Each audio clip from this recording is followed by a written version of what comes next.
काफी खून बह चुका है, लगता है गोली काफी देर पहले चली थी।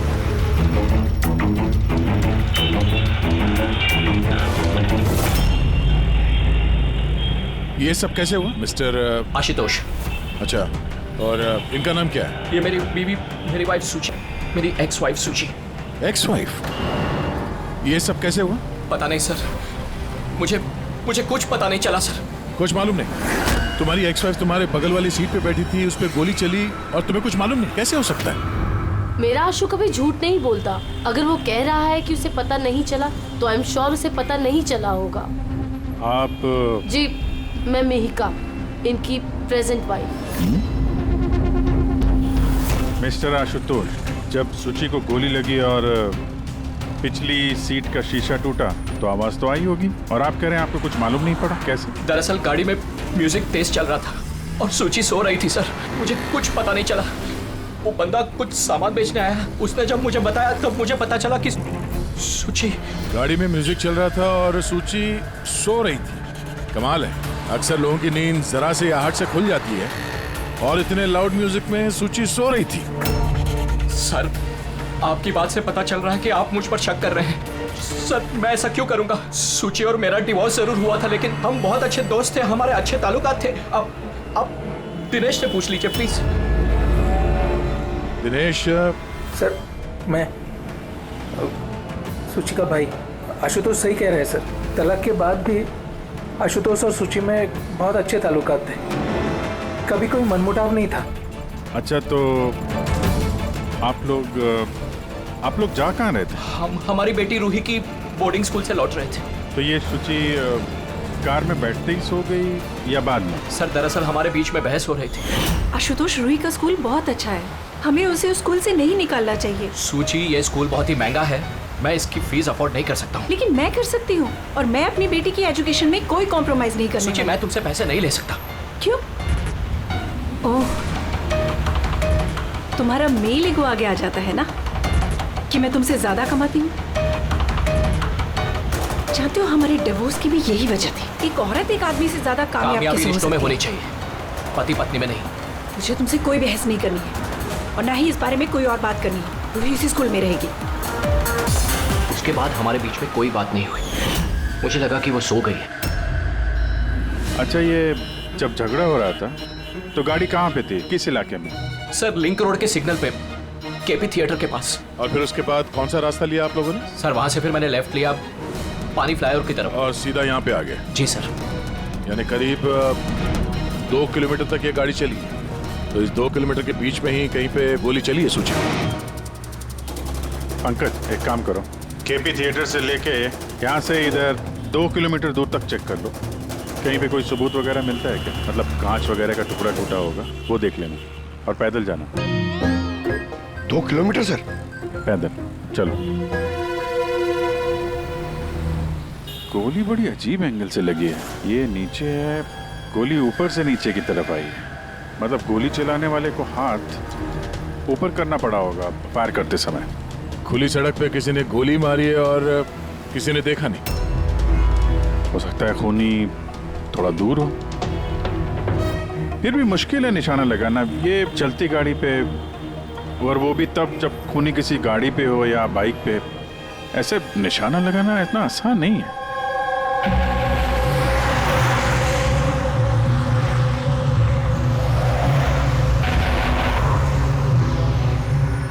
रास्ते में कहीं पे गाड़ी रोकी थी तुमने?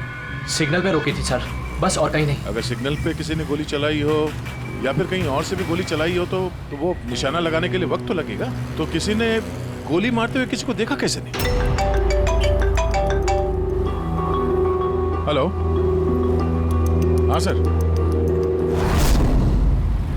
ठीक है सर, हम लोग पहुंच रहे हैं। क्या हुआ? एसीपी साहब का फोन था, एक और लाश मिली है कामरे ब्रिज के नीचे।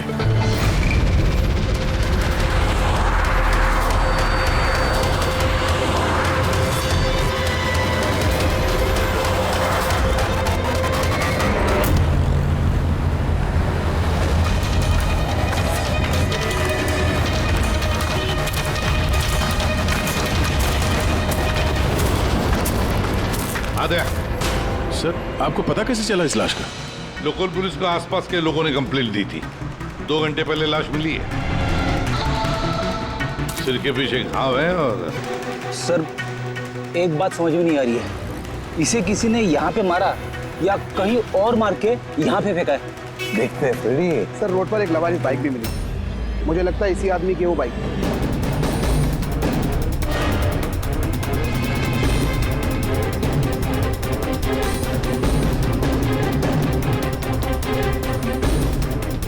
Skid mark.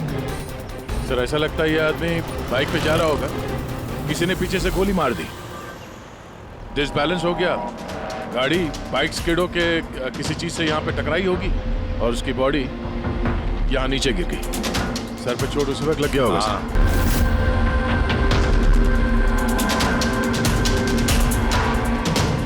सर समझ में नहीं आ रहा ये आदमी कौन है, इसका कोई आइडेंटिफिकेशन नहीं है। अब ये मिसिंग पर्सन ब्यूरो में पूछताछ करूं क्या? फ्रेडी, इतनी जल्दी कोई भी मिसिंग पर्सन ब्यूरो में रिपोर्ट दर्ज नहीं करेगा। काम करो, आरटीओ में जाकर इस बाइक का रजिस्ट्रेशन चेक करो, सारे के सारे डिटेल्स मिल जाएंगे, मालिक कौन है वगैरह। दूसरे केस का क्या हुआ, कुछ पता चला? नहीं सर, बड़ा अजीब केस है, समझ में नहीं आ रहा गोली किसने चलाई और कहाँ से। सर वो पूरा इलाका देख लिया सर, लेकिन कोई सुराग नहीं मिला। ट्रैफिक पुलिस ने क्या बताया? सर ट्रैफिक पुलिस वाले, वहाँ के दुकानदार और 2-3 जन और जो खड़े थे उन सबसे पूछा सर, किसी को खून के बारे में कुछ नहीं पता। सर सूची पे गोली चली कहाँ से? देखते हैं। सर मैंने कहा ना आपसे, मुझे नहीं पता कि सूची को गोली कब और कैसे लगी। आशुतोष, दिनेश, मेहिका, सूची के सबसे करीब थे ना तुम तीनों भी? नहीं? तो फिर अब बताओ, सूची की मौत से तुम तीनों में से किसका फायदा होने वाला था? क्या मतलब?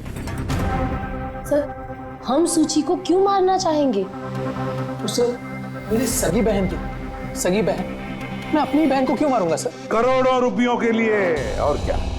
करोड़ों रुपयों के लिए। मुझे क्या फायदा हो सकता था? मेरा और सूची का तो ऑलरेडी डिवोर्स हो चुका था। हो सकता है डिवोर्स ही वो वजह हो। डिवोर्स के बाद भी मैं और सूची बहुत अच्छे दोस्त थे, दोस्त की तरह बर्ताव करते थे। ये भी तो हो सकता है ना कि तुम्हारी अपनी पहली बीवी के साथ जो दोस्ती थी वो शायद तुम्हारी दूसरी बीवी को पसंद ना आई हो। सर आप ये कैसी बातें कर रहे हैं? मुझे इनकी दोस्ती से क्या प्रॉब्लम होगी? मुझे इनकी दोस्ती से कोई प्रॉब्लम नहीं थी, मैं बिल्कुल भी इनसिक्योर टाइप की लड़की नहीं हूँ। अगर सूची की हत्या तुम तीनों में से किसी ने नहीं की तो फिर किसने मारा सूची को? किसने मारा? मैं बताता हूँ आपको। सूची एक एनजीओ में काम करती थी, उसने वहां पर शैली नाम की एक अकाउंटेंट का भांडाफोड़ किया था, क्योंकि शैली पैसे को लेकर हेराफेरी कर रही थी। तुम्हें लगता है कि शैली का हाथ हो सकता है सबके पीछे? जी हाँ सर, कई बार शैली ने उसको धमकी भी दी थी। सर मुझे तो लगता है कि ये काम पृथ्वी का हो सकता है। अब ये पृथ्वी कौन है? बड़ा ही बदतमीज किस्म का इंसान है, रोमियो टाइप। सूची ने पुलिस में कंप्लेन भी की थी उसके खिलाफ, कुछ दिन के लिए जेल भी गया था। ठीक है, तुम तीनों जा सकते हो। Thank you sir. Thank you sir.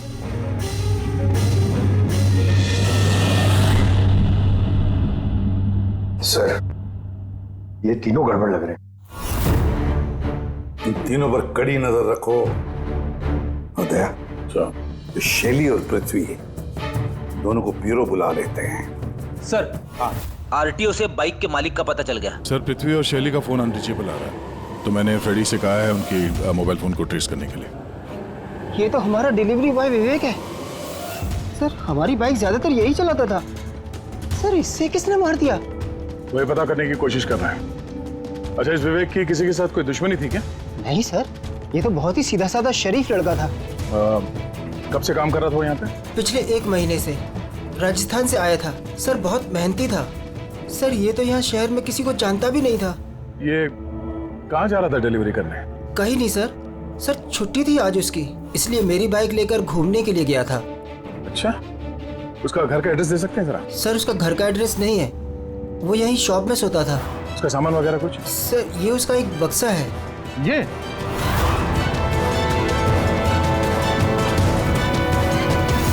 Sir ये विवेक के बॉक्सेस और सारे सामान चेक किए मैंने, उसमें ये सर्कस के पैम्फलेट्स के अलावा और कुछ नहीं मिला। या तो उसे सर्कस बहुत ही ज्यादा पसंद होगा या फिर अपने फ्री टाइम में ये पैम्फलेट बना के वो पैसे कमाता होगा। एक ऐसा मर्डर जिसमें सस्पेक्ट ही नहीं है। आखिर से विवेक जैसे गरीब आदमी को मार के किसी को क्या फायदा हो सकता है? वही तो फिर ये सूची का दूसरा मर्डर जिसमें कई लोगों पर हमें शक है, उनमें से कोई भी गाड़ी के पास जाकर के गोली चला सकता था सूची पर? नहीं बस, आई एम सॉरी बट मैं तुम्हारी बात से सहमत नहीं। कौन सी बात से? यही कि किसी ने इसे पास से गोली मारी। क्या मतलब? मतलब ये यार ये तो राइफल की गोली है। हाँ सर, और ये गोली सूची के गले पर। गोली राइफल से चली है तो काफी दूर से चली होगी। हाँ बिल्कुल, दूर से भी और बहुत ऊंचाई से भी। हाँ मैं बताता हूँ। ये देखो बस, 50 डिग्री एंगल से सूची को गोली लगी है। गोली यहाँ से आई, उसने कार की खिड़की का शीशा तोड़ा और उसकी गर्दन में आकर के लगी। ये गोली जिस एंगल से आई है सर, कितनी दूर से चली होगी गोली सर? लगभग 70 फीट की ऊंचाई से।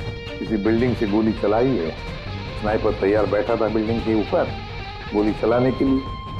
काम करो, जरा इस एरिया का मैप निकालो। तो गोली गाड़ी के बाई तरफ से आई थी और बाई तरफ तकरीबन बहुत सारे ये बिल्डिंग्स और हाई राइज टावर्स है सर। तो जिस जगह पे उन दोनों का झगड़ा हुआ वहां से लेके सूची की लाश जहां पे मिली उसके बीच में तकरीबन 15 से 20 टावर्स है। इन्हीं में से किसी एक बिल्डिंग से गोली चली होगी।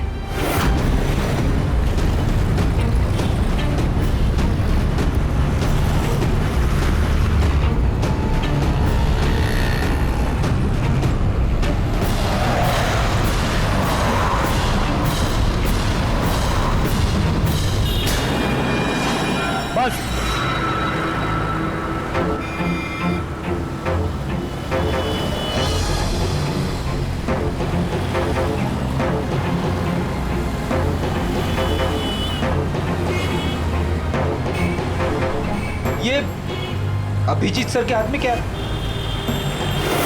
मार्क है फ्रेडी, ठीक उसी हाइट पे जिस हाइट पे सूची पे गोली लगी थी। और मेरे हाथ में ये डिजिटल डिस्टेंस रीडर है। इससे ये लेजर लाइट उस मार्क पे अगर ठीक जाता है तो इसका मतलब है कि गोली यहाँ इसी बिल्डिंग से चली है। थोड़ा कॉम्प्लिकेटेड है। ठीक है, यह भी करके देखते हैं। हाँ दया, मैं तैयार हूँ। ओके अभिजीत, थोड़ा राइट में आना, राइट में। हाँ हल्का, थोड़ा लेफ्ट, बस बस बस, थोड़ा पीछे, थोड़ा पीछे। ये देखा, ये लेजर ठीक उस मार्क पे हिट नहीं कर रहा, लग नहीं रहा है वहां पे। गोली ऐसे नहीं चली सर। एग्जैक्टली। अरे ये स्नाइपर के पास ज्यादा वक्त थोड़ी ना होगा निशाना इधर उधर करने के लिए जब उसने सूची पे गोली चलाई। एक काम करते हैं, किसी और बिल्डिंग में देखते हैं। ठीक है, चलो।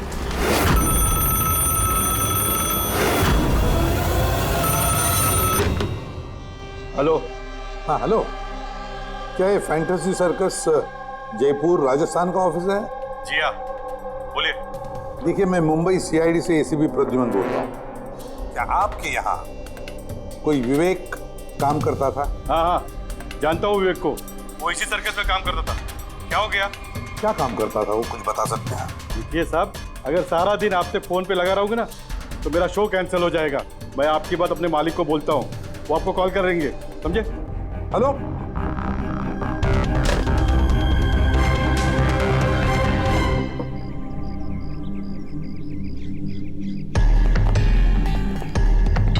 कमाल है सर, बिल्डिंग में वॉचमैन ही नहीं था। लगता है गोली यहीं से चली होगी। देखते हैं। हाँ अभिजीत, रेडी है?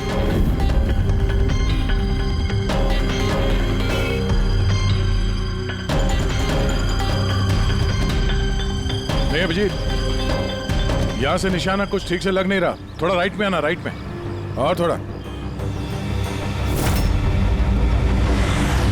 हाँ परफेक्ट परफेक्ट, यहां पे लग गया निशाना। इसका मतलब सूची यहाँ पे थी जब उसको गोली लगी। पंकज, फ्रेडी, जरा देखो आसपास, उस स्नाइपर ने कोई सुराग छोड़ा है क्या? लेकिन यार दया, यहाँ पे कोई स्पीड ब्रेकर तो है नहीं। ऐसा कौन सा स्नाइपर था जो वहाँ बिल्डिंग पे बैठ के इतनी तेज चलती हुई गाड़ी पे ऐसा निशाना लगा है जो शुचि की गर्दन पे जाके लगे? हाँ, ये बात तो है। आशुतोष, जब तुम्हारी गाड़ी ये यहाँ पर थी जी, तभी किसी वजह से तुम्हारी गाड़ी को स्लो करना पड़ा हो या फिर रोकना पड़ा हो, कुछ याद है? हाँ सर, मैं जब ड्राइव कर रहा था तो गाड़ी के आगे एक भिखारी आया था। मुझे ब्रेक मारनी पड़ी थी। भिखारी? हाँ, क्या हुआ? इस तरफ कुछ भी नहीं है। कुछ भी नहीं? वहां भी कुछ नहीं है सर। ये भिखारी दिखने में कैसा था? सर, उसके एक हाथ में बैसाखी थी, लाल रंग का पोटला, गले में गमछा और शायद आधा गंजा था। अभिजीत, इस फ्लाईओवर के नीचे बहुत भिखारी बैठे हुए होते हैं, उन्हीं में से कोई एक होगा। मैंने सुना जो आशुतोष ने बताया भिखारी के बारे में। मैं यहाँ नीचे जाके देखता हूँ। कौन हो तुम लोग? इससे पूछ के यहाँ पे आए? तुम यहाँ के वॉचमैन हो? ड्यूटी पे क्यों नहीं थे? मेरी मर्जी। और तुम कौन होते हो मुझे ड्यूटी सिखाने वाले? CID। CID?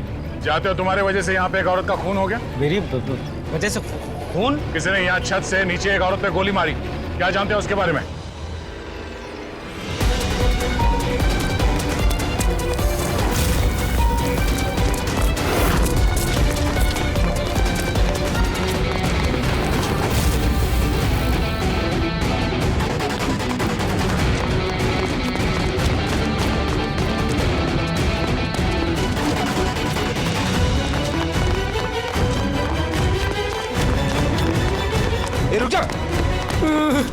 सब मैंने कुछ नहीं किया, सब मैंने कुछ नहीं किया, सब मुझे छोड़ दो। कुछ नहीं किया तो भागा क्यों?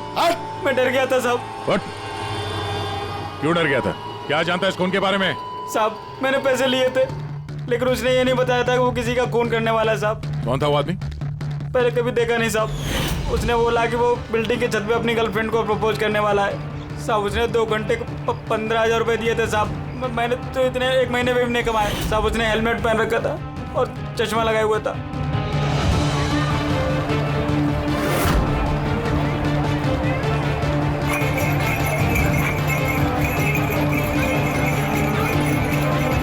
अरे सुनो भाई, ओ भाई साहब, ये एक ऐसे आदमी को देखा है जो लाल गमछा बांधता है, अरे लाल रंग की पोटली रखता है और बैसाखी से चलता है? क्या? अरे सुनो भाई यार, एक आदमी को देखा है तुमने जो लाल रंग का गमछा बांधता है, पोटली है उसके पास लाल रंग की, बैसाखी से चलता है? नहीं देखा?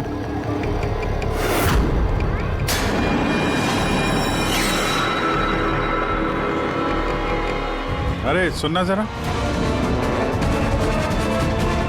अरे सुनो भाई, बात करनी है यार। अरे ए, क्या कर रहा है भाई? अरे रुको यार।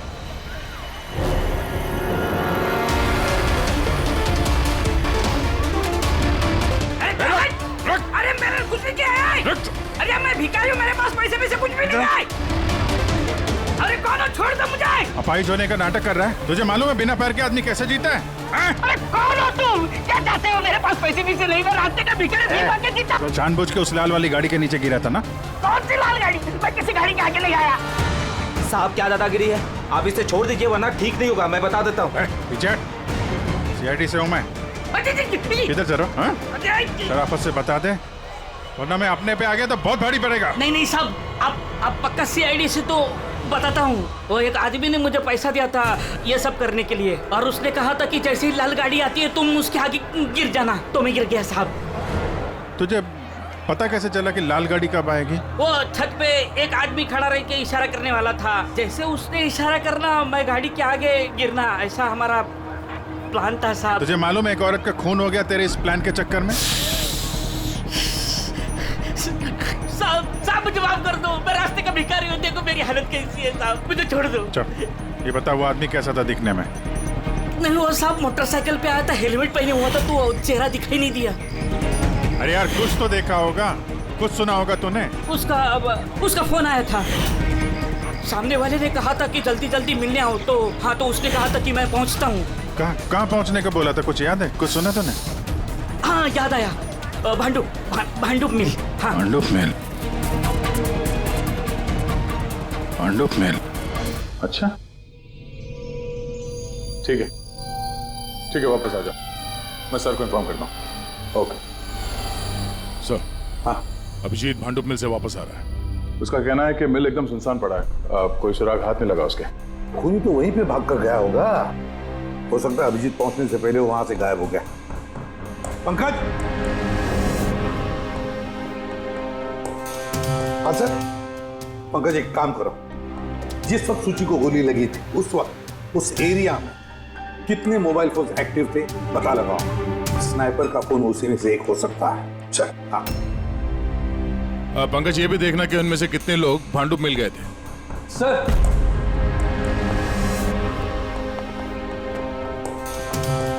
सर ये शैली है, एनजीओ अकाउंटेंट। सूची एक एनजीओ में काम करती थी, उसने वहां पर शैली नाम की एक अकाउंटेंट का भांडाफोड़ किया था।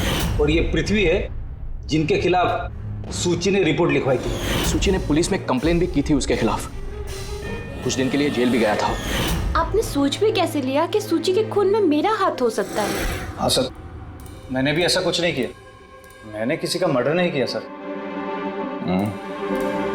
शैली तुम्हारी नौकरी चली गई थी सूची के वजह से, और उसके बाद से तुम्हें अभी तक कोई नौकरी मिली नहीं। उधार के पैसे ले लेके घर का खर्चा चला रही हो तुम। हाँ? और पृथ्वी, एक हफ्ते तक तुम्हें जेल में रहना पड़ा, अपने मोहल्ले में काफी बदनामी हुई तुम्हारी। क्यों? तो क्या हुआ? अगर मुझे बदनामी का इतना डर होता तो मैं अपना घर बदल लेता, मर्डर थोड़ी ना करूंगा मैं किसी का। एंड सर ऐसा नहीं है कि मुझे कोई जॉब नहीं मिल रही है, इट्स जस्ट लाइक कि मुझे मेरे लायक कोई जॉब नहीं मिल रही है, इस वजह से मैं कहीं ज्वाइन नहीं कर रही हूँ। आपको आशुतोष और उसकी नई पत्नी मिहिका से पूछताछ करनी चाहिए। वो आपस में खुश नहीं है लेकिन दिखावा करते। आशुतोष तो सूची के पास वापस जाना चाहता है, शायद मिहिका ने इसीलिए। एंड सर सूची की ना उसके भाई दिनेश से भी नहीं बनती थी, हमेशा ना फोन पे उससे झगड़ती ही रहती थी। अच्छा, और किस बात को लेके होता था ये झगड़ा इन दोनों भाई बहन के बीच? एक्चुअली सर दिनेश ने आशुतोष को धमकी दी थी कि सूची से दूर रहे, शायद सूची को यही अच्छा नहीं लगा होगा। इन एक बार सूची ने मुझे ये भी बताया था कि मिहिका जलती है उसकी और आशुतोष की दोस्ती से। 100% इन्हीं में से किसी एक ने उसका मर्डर किया। हाँ सर। अच्छा ठीक है, जा सकते हो तुम दोनों, लेकिन एक बात अच्छी तरह से याद रखना, जब तक इन्वेस्टिगेशन पूरा नहीं होता ये शहर छोड़कर तुम कहीं नहीं जाओगे। इस केस में किसी की बातों का भरोसा नहीं हो रहा सर, ऐसा लगता है कि सब के सब झूठ ही बोल रहे हैं। हाँ, पता है जो भी है उसने बड़ी लंबी प्लानिंग की है। पहले भिखारी को पैसे दिए, फिर वॉचमैन को हायर किया, फिर स्नाइपर को हायर किया, और सही वक्त मिलते ही सूची को उड़ा दिया। सर। हाँ सर, जिस वक्त सूची को गोली चली थी सर, उस वक्त ब्रिज के आसपास 2000 लोगों के मोबाइल एक्टिवेट थे। तो उसमें से कौन सा मोबाइल फोन भांडुप मिल की तरफ गया देखा? एक फोन गया था सर उस तरफ, लेकिन वो प्राइवेट नंबर है तो वो ट्रैक नहीं हो पाया। और क्या बता सकते हो इस नंबर के बारे में? यही सर कि वो मिल तक गया लेकिन रुका नहीं, वो सीधे चला गया कामरी ब्रिज की तरफ और फिर वहां से सिग्नल चला गया सर। कामरी ब्रिज? विवेक की लाश भी तो हमें उसी ब्रिज के लिए मिली थी, ये कोई कॉन्सिडेंस तो नहीं हो सकता? राजस्थान में फोन कर दे विवेक के गांव, पुलिस वालों को क्या इंफॉर्मेशन मिले उसके बारे में देखते हैं। ये विवेक भी तो खूनी हो सकता है। किसी ने विवेक का खून कर दिया? एक खूनी का खून? कुछ भी हो सकता है फ्रेडी, इस केस में कुछ भी हो सकता है।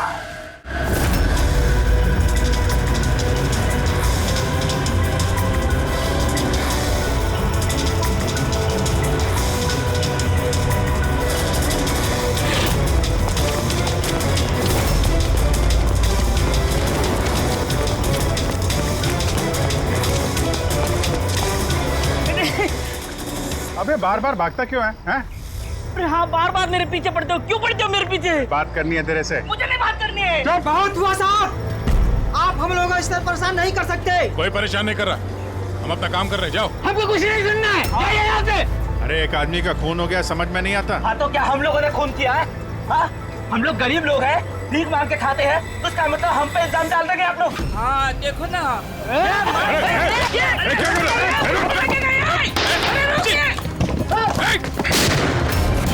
क्या किया तुम लोगों ने? हाँ?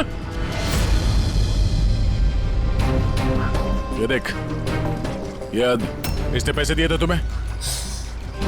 इसका भी खून हो गया? हाँ मर गया ये, ध्यान से देख। क्या ये वही आदमी है जिसने तुझे बोला था कार के आगे गिरने के लिए? जरा जूम करो।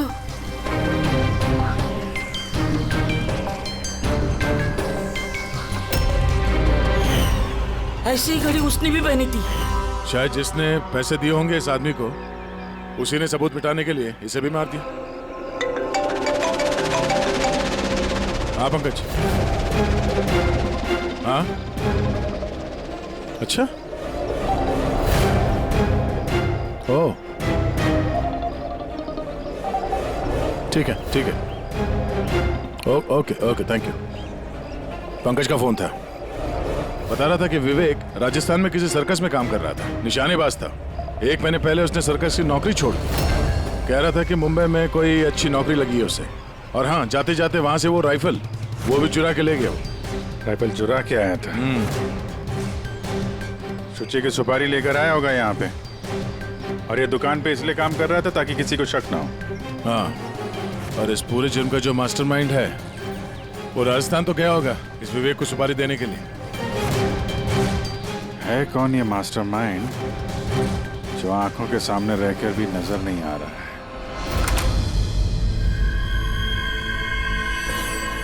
अरे मिस्टर आशु। सर आप लोग यहाँ? मिस्टर आशु, उस आदमी का पता चल गया है जिसने शुचि पे गोली चलाई थी। वाह, दैट्स अ ग्रेट न्यूज़। आपने पकड़ लिया उसे? विवेक नाम है उसका। आप लोग किसी विवेक को जानते हो? नहीं तो। कमाल है, आप किसी विवेक को नहीं जानते हो, मगर 15 बार कॉल किया आपने अपने मोबाइल से। क्या? सर मैं जब किसी विवेक को जानता ही नहीं हूँ तो मैं उसे फोन क्यों करूँगा? सिर्फ इतना ही नहीं, उससे मिलने तुम राजस्थान भी गए थे। सर्कस में उसकी गोली चलाने की कला तुम्हें इतनी पसंद आ गई थी कि सूची को मारने का कॉन्ट्रैक्ट भी दे दिया उसे। क्यों? 1 मिनट सर, 1 मिनट। ये बात सच है कि मैं बिजनेस ट्रिप के लिए राजस्थान गया था, लेकिन मैं कोई सर्कस में नहीं गया था। और मैं जब कोई विवेक को जानता ही नहीं हूँ तो मैं उसे फोन क्यों करूँगा? तो क्या ये तुम्हारे फोन रिकॉर्ड झूठ बोल रहे हैं? सर ये हो सकता है कि मेरे फोन से किसी और ने फोन किया हो मेरी गैर मौजूदगी में। अच्छा, तो आप अपना फोन ऐसे ही लापरवाही से इधर उधर छोड़ देते हैं क्या? नहीं सर। हाँ सर। अच्छा ठीक है sir, okay sir, okay. Doctor Salunkhe का फोन था, हमें फॉरेंसिक लैब में बुलाया आशुतोष को लेके। बस सुची यहाँ बैठी हुई थी इस सीट पे, और ये इस सीट का हिस्सा है जो पीछे की तरफ, और ये है वो लीवर जिससे सीट आगे पीछे होती है, और इस लीवर को जाम कर दिया गया है। देखो, लीवर को जाम कर दिया गया है। हाँ यार, बस यही सुना कैसे?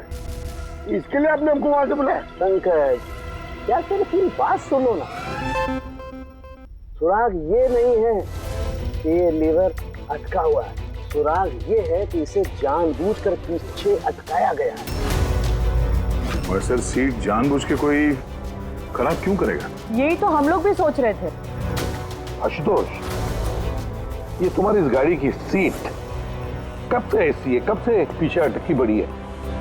सर परसों रात तक तो ठीक थी, लेकिन कल सुबह जब निकला तो रिक्लाइन काम नहीं कर रहा था। मेरे पास ठीक कराने का वक्त नहीं था, इसलिए ऐसे ही निकल पड़ा। सालुंकी साहब, सीट खराब होने का इस केस से क्या लेना देना? लेना देना है पहले, और लेना देना यह है कि खूनी चाहता था कि सीट पीछे अटकी रहे ताकि सूची की पोजीशन ऐसे रहे पीछे की तरफ। सर अगर वो आगे बैठती या पीछे बैठती तो उससे खूनी को क्या फर्क पड़ता? खूनी तो गोली चलाने वाला था ना। यार पंकज, तुम एक काम करो, यहाँ ड्राइविंग सीट पे बैठो। सारिका, तुम सूची की जगह। हाँ। अब मान लो कि मैं सूची हूँ, तो जब मैं इस सीट पे बैठी थी तब मेरा सर ऐसे था।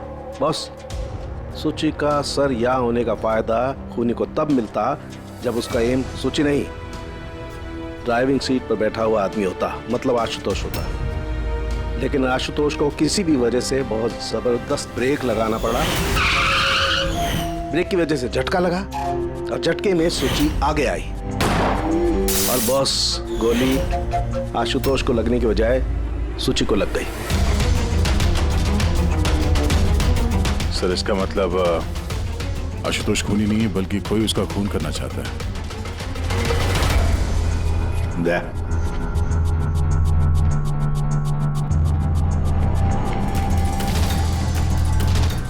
आशुतोष जी सर। एक बात बताओ, तुम्हारा कोई दुश्मन है? कोई ऐसा दुश्मन जो तुम्हारी जान लेना चाहता है? याद करके बताओ, सोचो। नहीं सर, मेरी किसी से कोई दुश्मनी नहीं है। नहीं कैसे आशुतोष, कोई तो होना चाहिए जिसने उतनी प्लानिंग की है तुम्हारी जान लेने की, इस सीट को भी जाम कर दिया। नहीं सर, ये हो ही नहीं सकता, क्योंकि ये गाड़ी की एक ही चाबी है और वो चाबी हमेशा मेरे पास ही रहती है। मुझे तो खुद समझ में नहीं आता सर कि ये सब क्या हो रहा है।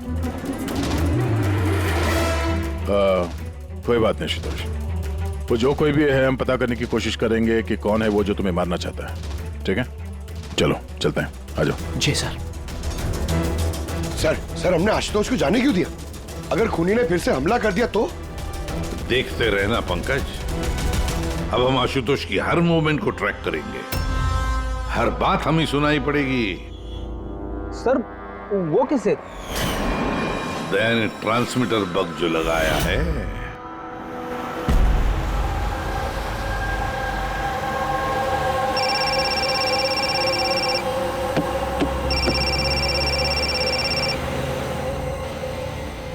हेलो, हाँ बोलो। अच्छा, तो आ जाओ घर पे। वहां पर वो जगह तो बंद है ना? ठीक है, आता हूं।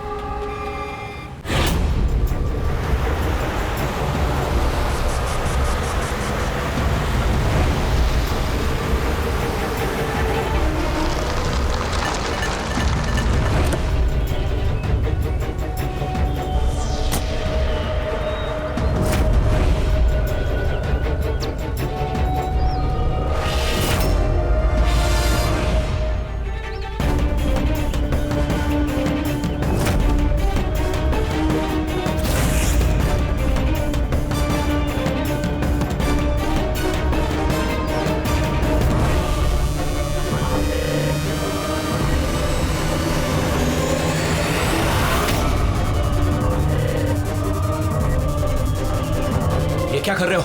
गन? माय गॉड, गोलियों की आवाज है। जल्दी चलो, कहीं और एक खून न हो जाए। सब बस पहुंच ही रहे हैं हम लोग। सर, हाँ, हमारा ये वाला जो सस्पेक्ट है सर, अभी खबर आई कि ये भी राजस्थान गया था आशुतोष का पीछा करते करते। ये तो आशुतोष के बिल्कुल करीब था।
दिनेश।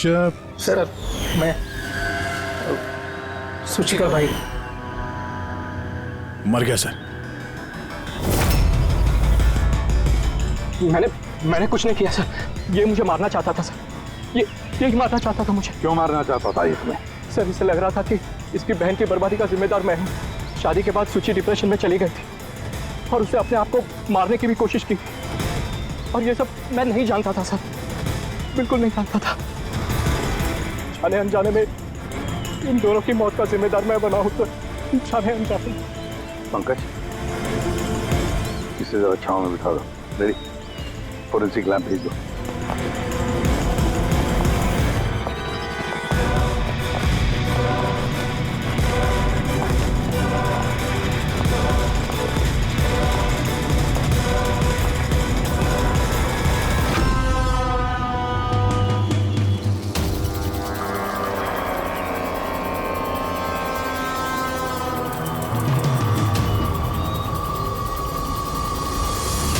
कहानी में नया ट्विस्ट।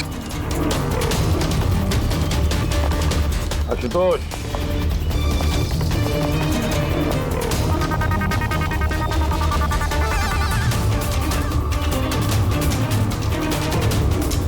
जानते हो क्या है ये? नहीं सर, मुझे नहीं पता। नहीं पता? अभी जान जाओगे। पंकज, तलाशी लो इनकी। मगर क्यों? हाथ ऊपर करिए, पता चल जाएगा आपको। सर मैंने कुछ नहीं किया, मैं बेकसूर हूँ। आप मेरी तलाशी क्यों ले रहे हैं? मेरा यकीन मानिए सर, मेरे पास कुछ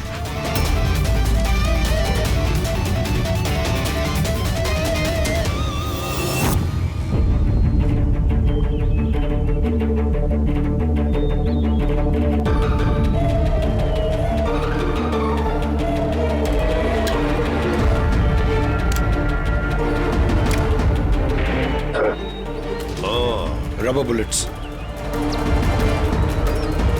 मुझे नहीं पता सर, इससे क्या साबित होता है? क्या साबित होता है? हाँ? तुमने इस गन से दिनेश का खून किया, असली बुलेट से। हाँ? तो फिर ये गन कैसे आई तुम्हारे पास? और वो नकली रबर बुलेट कैसे फायर हुआ और कब?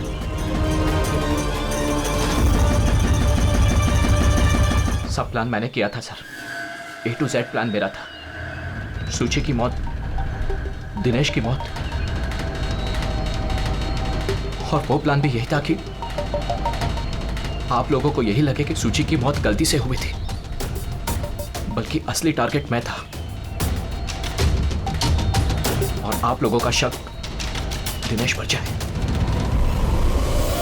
लेकिन सारा प्लान मिट्टी में मिल गया, सब कुछ मिट्टी में मिल गया। क्यों मारा तुमने सूची को? क्या मिला तुम्हें सूची को मारकर? सूची मेरी बेटी रूही को लेकर हमेशा हमेशा के लिए देश छोड़कर जा रही थी सर, और ये बात उसने मुझसे छिपाई थी। आप ही बताइए सर, अपनी इकलौती बेटी को खुद से दूर कैसे करने देता? और इसलिए तुमने विवेक को, उस शार्प शूटर को पैसे दिए अपनी बीवी सूची की जान लेने के लिए, और जैसे उसने काम खत्म कर दिया तुमने उसे भी मार डाला। तुमने दिनेश को ऐसा क्या कहा कि वो तुम्हें मारने के लिए यहाँ पर आ गया? मैंने मिहिका को दिनेश के पास भेजा था। क्या? हाँ दिनेश, मुझे अभी पता चला कि आशुतोष ही तुम्हारी बहन की मौत का जिम्मेदार है और वो तुम्हें भी मारना चाहता है। नहीं, मैं उसे छोड़ूंगा। दिनेश, पागल हो गए हो क्या? खून करोगे तुम? उसने मेरी बहन को मारा, मेरी सगी बहन को। एक पत्नी को मेरी बहन को मारते हुए उसे कुछ नहीं लगा। नहीं, कुछ भी हो जाए मैं उसे छोड़ नहीं सकता। मैं उसे नहीं छोड़ सकता। मेरी बात तो सुनो। और मौका मिलते ही उसकी गन बदल दी। जो गोलियां दिनेश तुम पर चला रहा था वो नकली थी? हाँ, लड़ाई के दौरान मैंने गन बदल दी थी ताकि आप लोगों को लगे कि आत्मरक्षा के लिए मैंने दिनेश को मारा है और आप लोगों के सामने मैं बेगुनाह दिखूं। क्या छोड़ा तुमने अपनी बच्ची के लिए? ना मां ना बाप। उसी बच्ची को पाने के लिए तुमने उसी की मां को मार डाला, और फिर इस जुर्म में तुम भी जिंदगी भर जेल की सलाखों के पीछे सड़ते रहोगे। बताओ आशुतोष, क्या मिला तुम्हें अपनी बच्ची को इस तरह से अनाथ करके? क्या मिला?